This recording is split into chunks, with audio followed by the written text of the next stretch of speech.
Hi guys, Virginia here, and I'm back with another 12 by 12 process video for you today, and this one's for just something a little bit special. SpiegelMom Scraps and Confessions of Paper Editor Cut Files have teamed up this week, and we have a very special sequin mix from Jodie at SpiegelMom Scraps. It's called Vintage Dowry. I just showed it you at the beginning, and it's this gorgeous, really gorgeous, soft kind of pastel mix of sequins, and she's made it especially for our newest sequin release, cut file release over at Confessions of Paper Editor Cut Files. And there are 16, I think, new cut files, and they're all related to love and marriage and all that kind of stuff. They're not all marriage related, by the way, but kind of based around love. So we've got a whole bunch of hearts and things like that as well. So this is one of the cut files that's from the release. It's called Tulips and Kisses, and I love this cut file. I thought it was so cute for the little hearts and amongst the flowers. And the name of the cut file actually kind of helped inspire my title for this layout. But we'll kind of go through what I'm doing. I'm going to make some shaker pockets out of those hearts in the cut file. I'm going to use the sequin mix, that little Vintage Dowry sequin mix from SpiegelMom Scraps. So I'm just going ahead and popping acetate behind those hearts, and then I'll go ahead and back the rest of the cut file using the 6x6 paper pad from this collection. And the collection I'm using is Pink Fresh Studio Joyful Day. I felt like it went really beautifully with this sequin mix, and the colours in the photo as well. And the photos of Edison and my grandmother from a visit we went to see my grandparents in a rest home, and my grandmother was sitting with a bunch of other lovely ladies, and they were doing some little flower arrangements and stuff. And Nanny is always known for having chocolate fish in her basket. Every time we go, Eddie gets a giant chocolate fish from Nanny. So that's going to end up being my title. It'll be Flowers, Kisses and Chocolate Fishes. So that's kind of what the visit was about for this photo. So I thought that was like kind of a cute and fun little title to have. So I've gone ahead and I've backed the rest of that cut file. I've popped white adhesive foam around the edge of where I want those shaker pockets to be on the cut file, on the hearts, and I've gone ahead and flicked through the 12 by 12 pattern papers, and it chosen this really nice soft bluey aqua kind of leaf design for my background. But to kind of help frame the layout, soften it just a little bit more, I've cut down that pattern paper an inch on two sides and then just mounted it on some white cardstock, and then I took it over to my sewing machine and did a bunch of white stitching around each of those edges of the pattern paper, and I think it just adds a nice lovely detail, adds some texture, and yeah. Okay, so my cut file, I'm just kind of putting it in place, deciding where I want it, and then I've traced around those hearts in the cut file where I want them to sit, so that kind of gives me a bit of a guide of where to put those sequins. And I'm just pouring those sequins onto the pattern paper within that pencil line that I've drawn. Just kind of piling them up, making sure that they're within the lines. Just putting a healthy dose in. I want those shaker pockets to be really nice and full.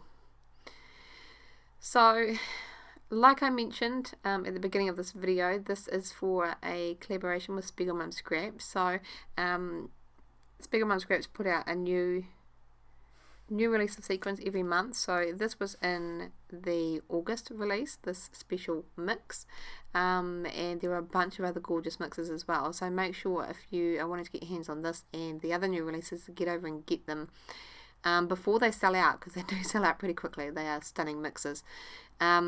And you can use the code Virginia15 to get 15% off your order. I don't think the 15% off works on the pre-orders though. So that's just a thing to keep in mind. And if you want to check out the new release cut files as well, you can always head over to the Facebook group, the Confessions of Paper Editor Facebook group. There is a link in the description box below, or you can head straight to the Etsy shop. There's a link for that in the description box as well. There's some really cool cut files in this release, so make sure you head over and have a look. So there we go, my cut file is all adhered down with the help of my husband. He got trapped. That's what you get when you come in and talk to me, you have to help. So he had to help me get that in place. So that's done. I've just popped glue excuse me, I've got a frog in my throat lately, around the edge of those hearts, and I just popped ATG on the rest of the cut file. So just pushing down, making sure it's worked. I did pop a couple of layers of pattern paper from the 6x6 paper pad as well behind my photo, just for a bit of colour to help tie everything together. And I think I'm looking for the die cuts now. Yep. Okay, so my photo's going to sit there. It sits really nicely in that base of the bunch of flowers, and I'm just going to start looking through. There was frames. I did contemplate putting one on, but I felt like it kind of took away from the whole feel of the photo, so I'm just going to go with the die cuts for now. Just pulling out bits and pieces that I think will work.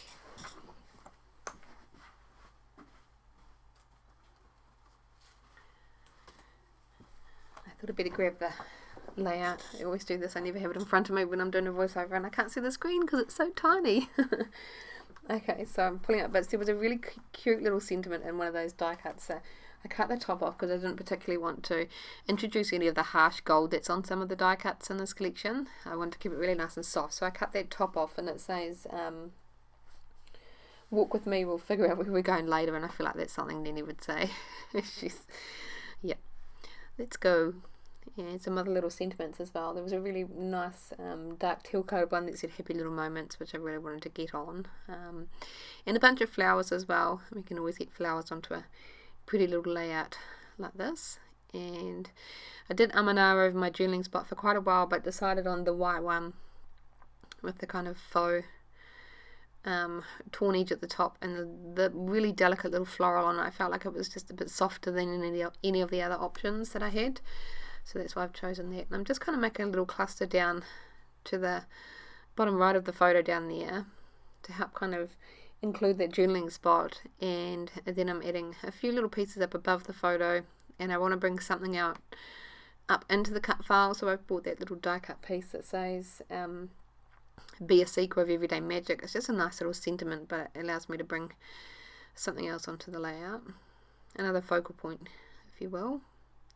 Something that kind of helps draw your eye around the page. And I'm kind of quite happy with the positioning of things there. So I'm going to go through the other embellishments. We've got some layered stickers. I did pop a little book down in that cluster we've got down there, and I wanted to cover up a little bit of the gold foiling that was on it.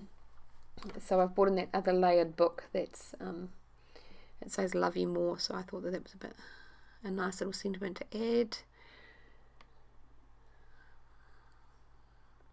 And I'm going through the cardstock stickers, and again cutting off that harsh gold foiling on that banner, but I like the colour. And then I found a blue one that I liked. I didn't too much like the sentiment on it, so I'm going to work at covering up the sentiment, but that's going to help add to my cluster up there as well. So a couple of flowers up there,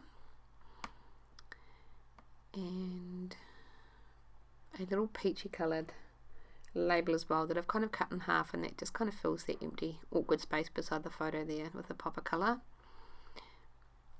and kind of connects the embellishments that are going on at the top of the photo with the ones that are going on the bottom. So I'm going through the puffy stickers now. We've got some flowers. I'm going to introduce a few of them just for another texture, and again filling in some of that space. I really like the idea of that layered banner down there on the bow, or I guess the wrap that's around the base of the flowers on the cut file, but that ends up getting taken off, and I replace it with a blue bow, which I thought was quite fitting for the base of the flowers. But I do end up, once I've glued it down, discover a chipboard one that was a lot softer and not as harsh as that blue one, so I do end up changing that shortly. Okay, I'm not sure where I've gone to. I'm finding some alphas, I think. I want to start forming my title. I need to make sure that I can find a home for that. So I've gone to my Pinkfish Studio Puffy alphas. Excuse me. And these are from the Mix No. 2 collection. There's like a wide range of colours, and I got them because I thought they'd be great to kind of add to other layouts. They've been a really great kind of versatile purchase. So I've pulled out a bunch of them, hoping that they would kind of work with this layout. And I'm going to go ahead and glue down all my clusters because I'm happy with them. I'm just removing that blue one now. I glue it and then I take it off because I discover the chipboard one shortly. So there we go. I like the chipboard one. It's just a bit softer. Okay. And I'm going to bring up my thicker alignment guides. They're handy when you remember that you have them. And I'm just going to start spelling out my title. So I'm using that really light blue. It really blends in with the background paper, but when you look at the layout in person, you can see it. So that doesn't really bother me. So I'm just going to spell out flowers, and then I'll kind of continue on with some other alphas for the title, but I don't make you watch it all. So there we go. Flowers, kisses, and chocolate fishes. And yeah, I love the blue scripty font. It kind of overlaps the top of that, or the bottom of that word chocolate, which is quite fun. And quite happy with all of that. Everything's glued down. So I'm going to add some more sequins. Can't do a sequin layout without a whole sprinkle of sequins on the layout. So I'm going to go ahead and kind of extend a whole bunch of colour out onto the page with a bunch of sequins. So I'm just like going crazy with my glue, adding a whole bunch of dots, and wherever the glue goes, a sequin goes. It's pretty easy. It helps to kind of keep things sporadic. So I'm just going to pick them up, pop them on the glue, and just kind of continue my way around the rest of the layout, adding those sequins on, kind of bringing them out onto the white border of the layout as well, just for a bit of interest and kind of help break that area up. But after I've done that, that's pretty much it for my layout. I hope you enjoyed the process. Don't forget to head over to the SpiegelMom Scrap shop and check out all of the lovely sequins she's got, including the special vintage dowry mix, and then head over to the Facebook group, the SpiegelMom Scraps Facebook group as well. Check out what's going on there. There's going to be a ton of inspiration from everyone over there, as well as in the Confessions of a Paper Addict Facebook group as well. And make sure you check out all of the new cut files in the Etsy shop. So all the links are in the description box below. But until next time, bye guys.